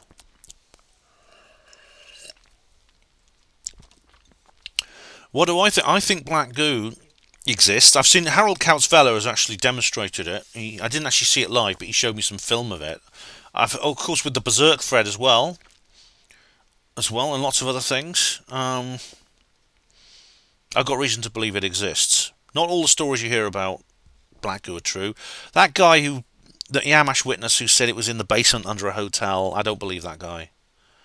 I don't believe. He said it was in the sewers under a hotel. He said there was a basement room with a window leading onto the sewers. Well, the smell would have been a bit bad, wouldn't it? But Mr. Nice said, and I thought it was Maradona. Well, you see, black goo apparently can get into people. It can. There's all kinds of different theories about what it does, what its purpose is, why it's on the Earth. But it exists underground. It has to be kept at a very low temperature and under high pressure, otherwise it goes live, like on that French ship. Diego Vera, the Jubilee UFO. Right, yep, there's a film. Thanks for. We'll go off topic for a moment. That's cool. We'll go off topic. Let me just find it. See what you think of this. This is pretty good. Sinister turn. Shut up, Clive. Shut your face, Clive. Hang on. That's Clive Hamilton. Whenever I click YouTube, I always get Clive Hamilton as my homepage for some reason. Okay, here we go. UFO. London. This was during the Red Arrows display. Where is it? Here we go. There's several different camera angles on this. Let me just get through the ads. Hang on. Just wait for the ads to go to clear. Okay, guys. Let me just.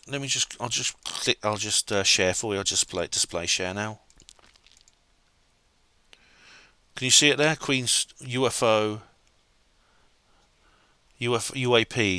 at Queen's Platinum Jubilee. There's several angles on this, which is good because it allows us to judge its range and position.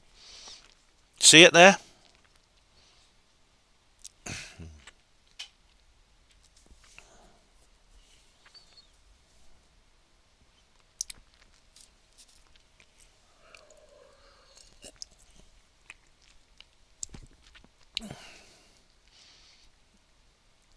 Now, this was captured from another angle. I'll try and find that as well in a minute. You see, this is from below, from the ground level. There's the red arrows there. There's the RAF display team. Now, there's another angle which is even better because you can actually see that it is. You can actually see it above. It's above the red arrows. Here we go. Here it is. This one here. Finding UFOs. That's a good looking channel. Hang on. Here we go. Oh, little George there's pointing up. Yeah. You see it there? See it, guys? That white object there. Let me see it again. Just there.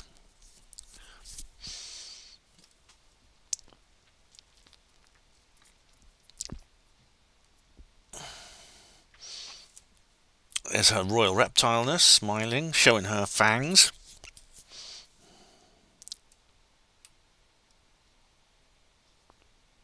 Now, where's the UFO? Oh, let's just hang on. There it is. See it again? See the white object? It's above the smoke trails. See it? Above the smoke trails. It looks white and spherical. That might be a camera effect. We can't really tell. It could be a white spherical object. It could be something else. Is it? Are we going to see it again from this angle? Yeah, I think we are. There. Oh, we see it a little bit. But it is above the smoke trails. It's distinctly above the smoke trail. Now that gives it a maximum range from the above. You could probably triangulate it actually, based on the angle from the ground as well. Activity in the sky that day.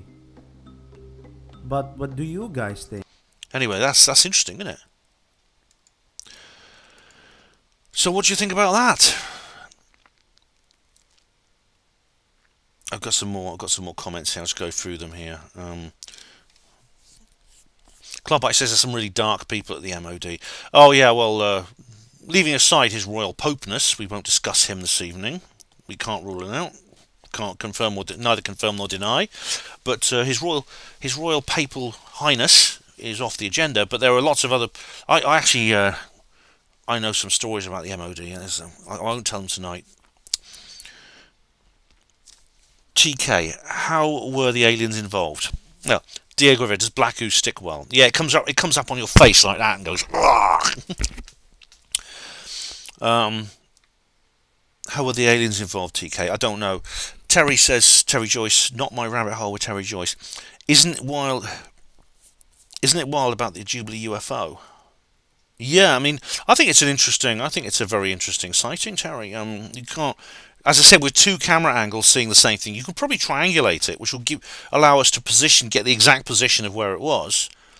And there'll be lots of amateur footage as well. We know from the overhead view is good enough. That's probably from a helicopter, a news helicopter.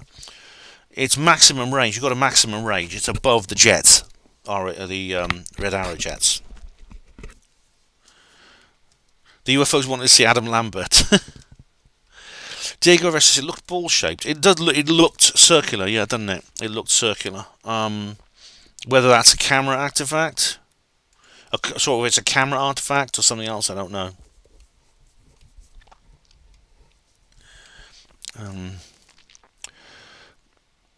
Woody Black, FFS. If aliens really came here, they'd make it obvious. They wouldn't fuck around.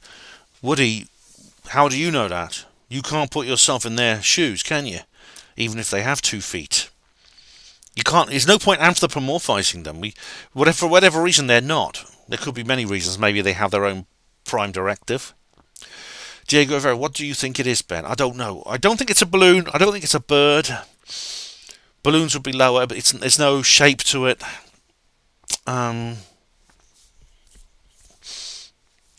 Yeah, Terry, the Royal Reptile Highness, Royal Reptile Highness, yeah, Queen Lizard, as I call her. TK, it looks like a lighthouse. Yeah, exactly. Suspended from a balloon full of swamp gas, of course. David, could be a white balloon in the foreground. It's a bit too high up, David. As you can see very clearly, it's above the jets. Clockbite says something interesting here. It's similar to the orb that creates the crop circles. Yeah, like in the Waby film. Yeah.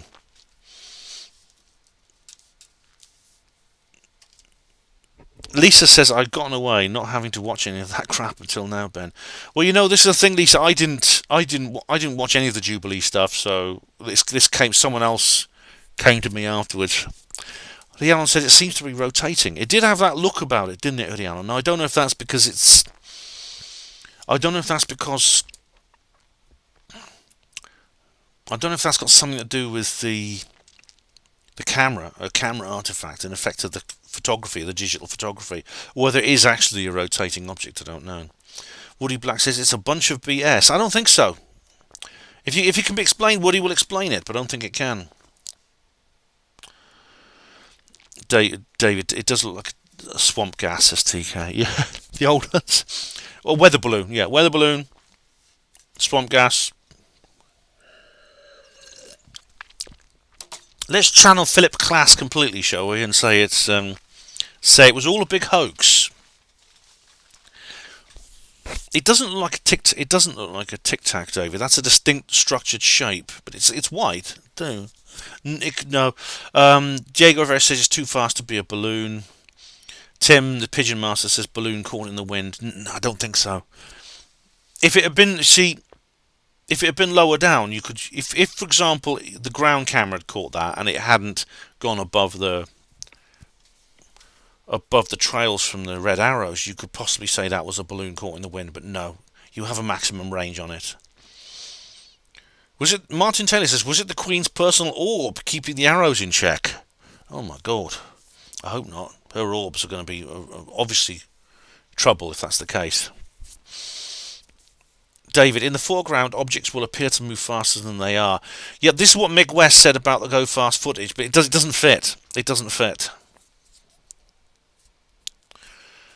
Nihilist Lives Matter says, it's goo of colour, you bigot. That's right. My goodness, if I say coloured goo, I'll have to apologise like Benedict Cumberbatch, won't I?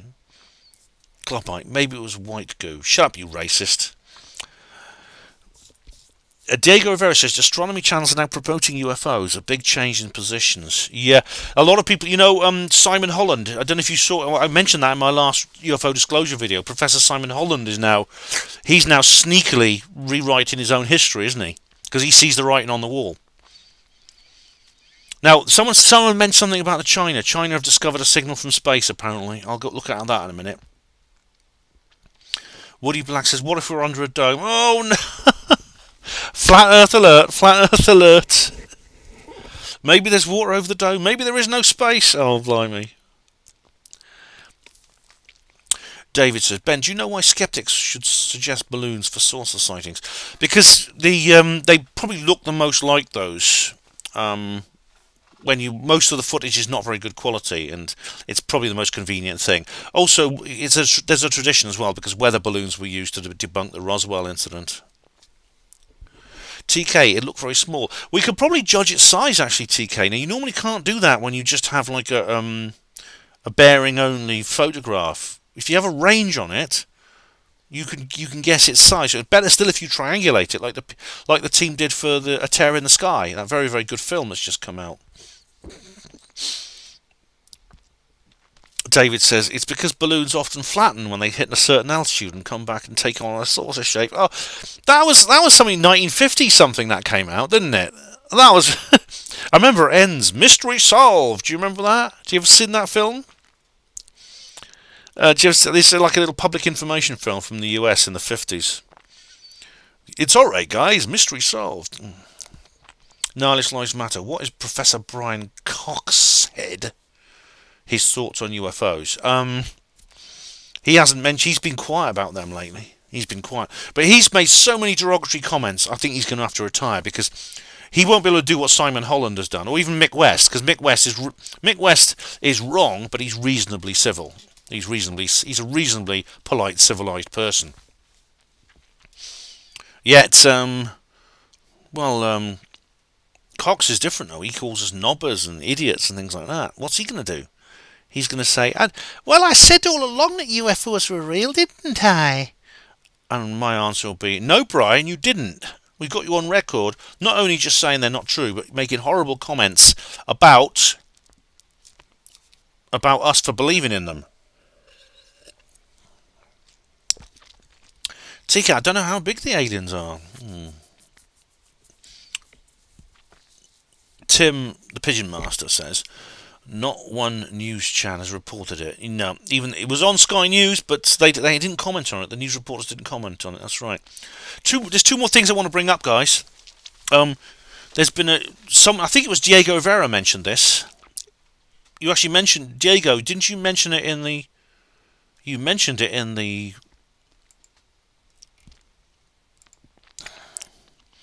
On the show, on your comment on the show notice. And there's another thing I want to bring up as well. China's detection of a signal. That's right, yeah. Let me just have a look. Let's just get onto this. I know we've gone right off topic now, but I've kind of covered everything I can about the Falklands. I did say related topics, didn't I? China. Alien signal. Telescope signal. Here we go. Here we are, Bloomberg. China says it may have detected signals from alien civilization. Right, this is interesting, isn't it? Oh, get out of the way. Yes, I accept the cookies. Here we go. China says its Sky Eye telescope may have picked up signs of alien civilizations, according to a report by the state-backed Science and Technology Daily, which has now been deleted. Oh, blimey. A narrowband electromagnetic signal was detected by Sky Eye, the world's largest radio telescope. Zhang Tongji, the chief scientist, said it was an extraterrestrial chief scientist of an extraterrestrial civilization search team from the Beijing National University and Astronomical Academy. Oh, right. But the report's been removed now. Oh, right, okay. There's something else I want to bring up with you. Voyager, the Voyager probes are shut down. Did you hear about that?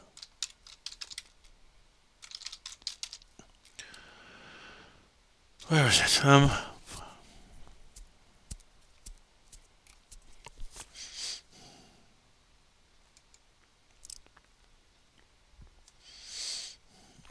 Mission state. All right. They're still working. Apparently they're still working here. But I've heard that the Voyager probes are shutting down. Oh, there we go.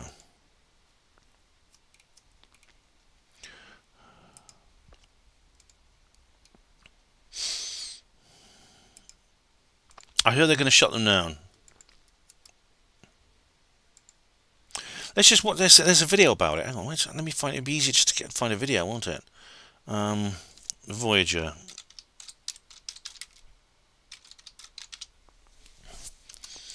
Because I watched the video the other day. I should have made a note of it.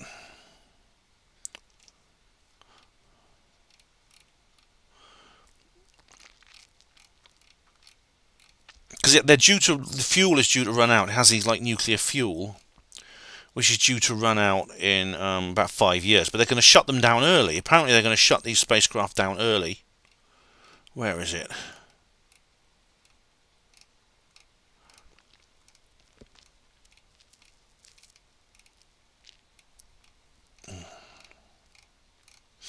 Here it is. Let me just. The Sky Connects Hang on on, sale. ads. I'll just put you on share screen so you can watch this. Here we go. I hope that's not too loud for you. I'll put the sound down a little bit. Hang on. This is fair use, by the way, guys. I'm reproducing this over fair use. This is from the Cosmos News Channel. We have uncovered wonders Carl Sagan. by our ancestors who first speculated on the nature of those wandering lights in the night sky. Can you see it? You can see it all, okay. We've crossed the solar system and sent... He was a big UFO skeptic, wasn't he? Do you remember my SETI talk about Carl Sagan? How he's in complete denial for his whole career about UFOs. I think it's suspiciously so, I would say. I agree with Bryce Zabel. I think this guy was a disinformation agent. I don't say things like that lightly, either. Ships to the stars.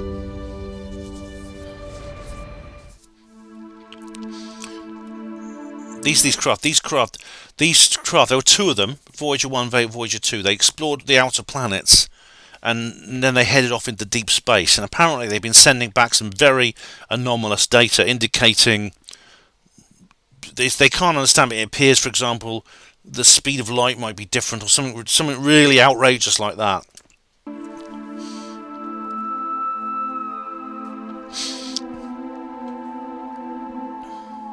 The clock is ticking for Voyager space vehicles 1 and 2. Voyager 1 has gone farther since being launched in 1977, along with its twin, than any other man-made space vehicles in human history, but NASA says they'll soon run out of power. News outlets... But yeah, it's 2025, wasn't it? I think they've got a few more years left in them.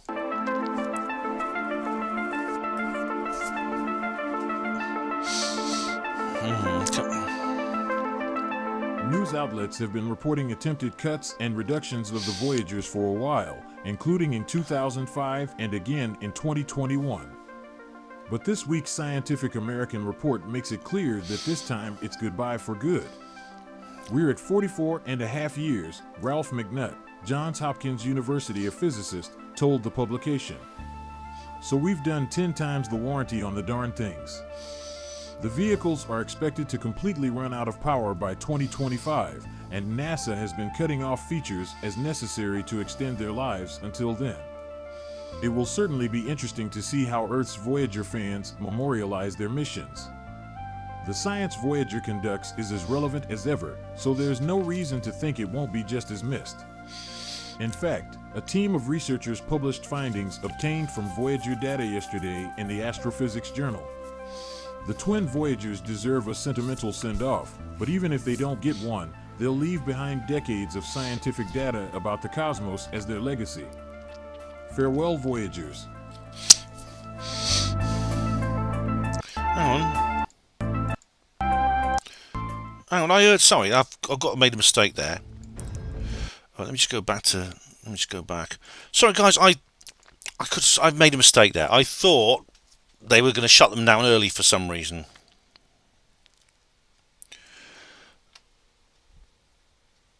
You see, I did think they would like. So there's lots of comments here. I'll go through all these comments.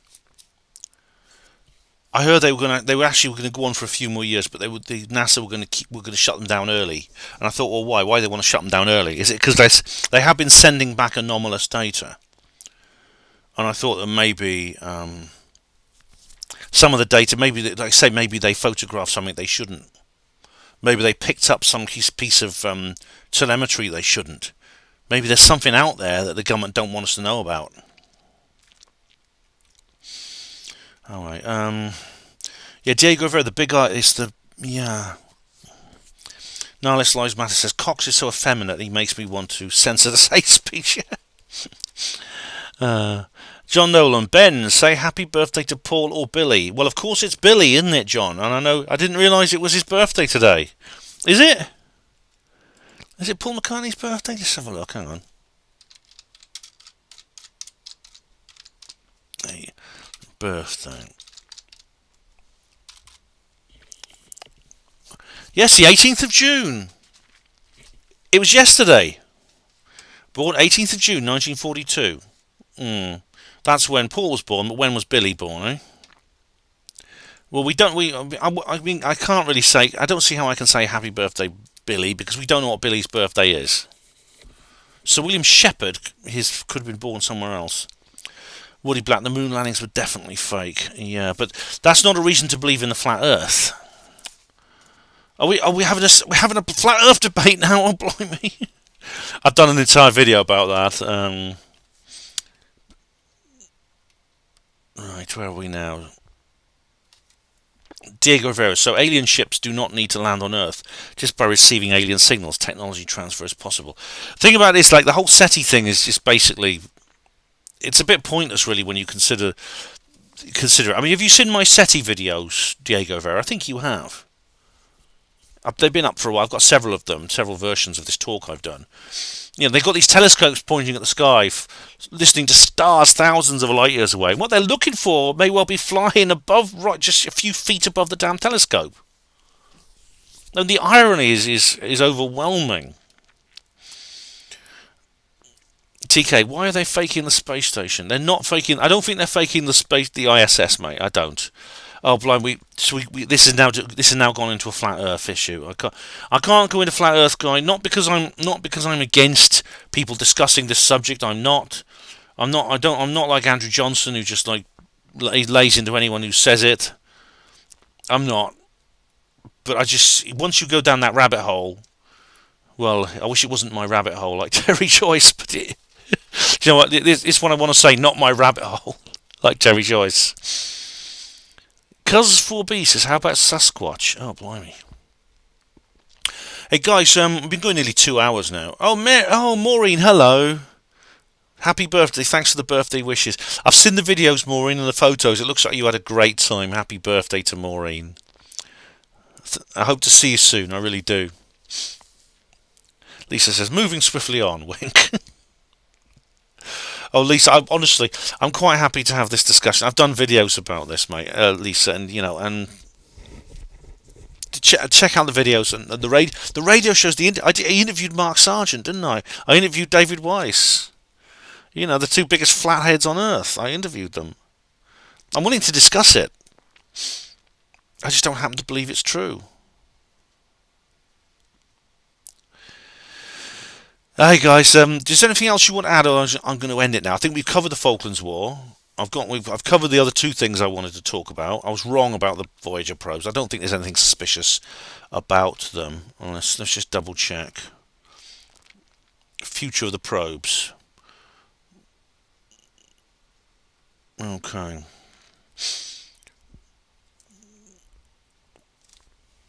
By 2025 to 2036, they'll no longer be able to power any instruments.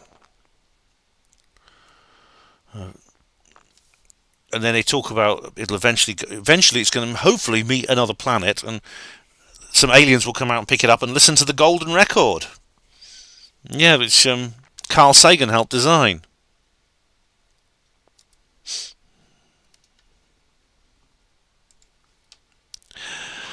Oh man. TK, sad for all the people who died in the Falklands. Yeah, it is. It always is, isn't it? Woody Black, do a flat Earth stream one day, Ben. I've done one, Woody. It's called the Flat Earth. It's on my channel. Does anyone else want to add anything else now, guys? Because otherwise, I'm going to head off. Going to head off. I've got to carry on reading this book. Here it goes. I've been reading this book. I've got to interview the author, Claire Ray Randall. I've been reading that. So does anyone want to add anything else?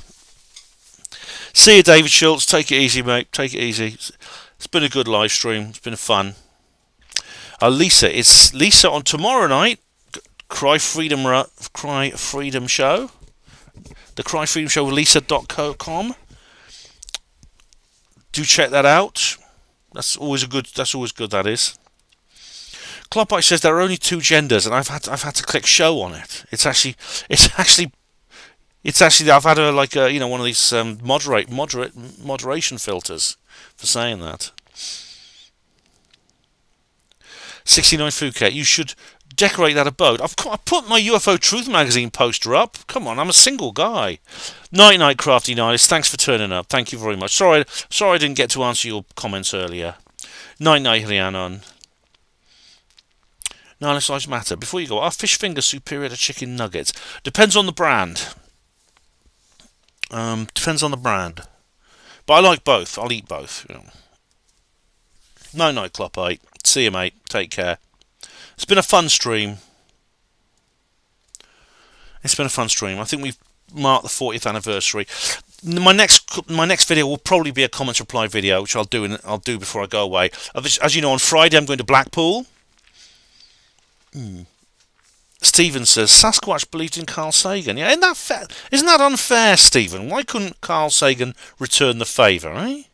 Night, Lisa. See you tomorrow. See you tomorrow in chats. Night, David. Night, 69 Phuket. Don't let the bed bugs bite. Peaceful Warrior. Salute. Ex-paratrooper here. Thanks. Peaceful Warrior. Very good to see you, mate. Good to see you. I expect you probably heard some stories about the Falklands. If you've heard anything about aliens, let me know, Peaceful Warrior. What if both top brands? Oh God, Nihilist Lives Matter is giving me these sort of mental contortions to go into now. I said I like fish fingers and chicken nuggets. Which do I like best? Depends on the brands. What if it's both top brands? Oh my God, I'm gonna have to sit here and go, oh man, for half an hour thinking. Crafty Nihilist. Disclosure. Ah yes, disclosure. Right. You want to stay up till midnight? See you, Martin Taylor. Take it easy. Woody Black, got to do a flat Earth stream. Do it on Rumble, so no censorship. Woody, I've already done one. Look, check out the one I've already done, and check out the shows I did on Hapanmo Radio about it. Just go to my channel. It's on my channel. It is actually a live stream, even though it's not. I don't count it as part of my live stream, but no.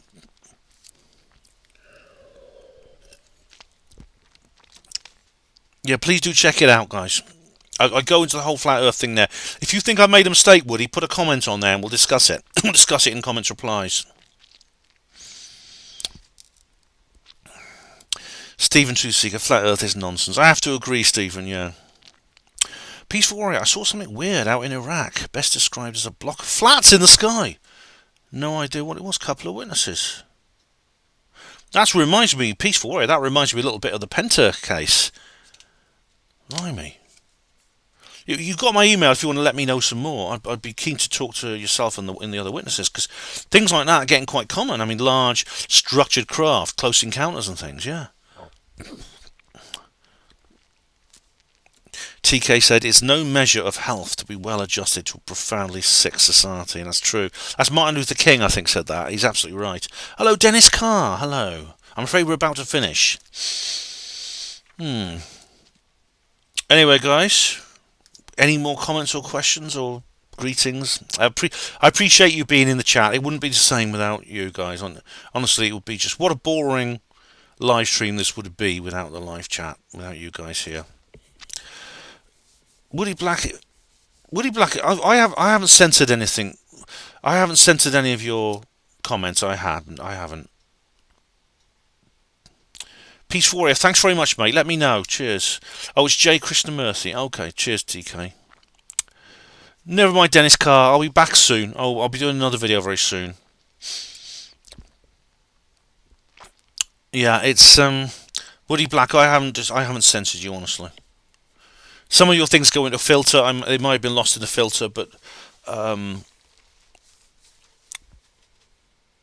yeah, YouTube filter it. Yeah, it depends. If you use there's certain words that you know how to adjust your language so that they won't spot you. Stephen Truthseeker, who believes in ghosts? I do. I do, Stephen. Yeah. Lisa, I know you haven't censored. Lisa's under instructions, which is basically trolls. Get rid of trolls. Let everyone say what they want. Apart from that, Alliance of Calgon here. It's a very real rabbit hole. Yeah. Dennis Carr says it would be great to see me back on Raconta's News. I was there about 2 months ago, mate. I'll go back anytime they want me to. I think it's a great station. It's a great talk. I like the guys. They're good ones. No. Yeah, sometimes YouTube steps in, Peaceful Warrior. Yeah, they never used to, but they do now. Curse words. Yeah, if you use a swear word, they always put a filter on. I don't mind swearing, actually. Yeah, except for swear words, which could get the live stream. Some people will put swear words in deliberately to get the live stream banned. Not some of the more rude ones, which are banned today. Maureen, do you remember doing the spirit board with us? Yes, I do. That was pretty good, Maureen. Yeah, I do.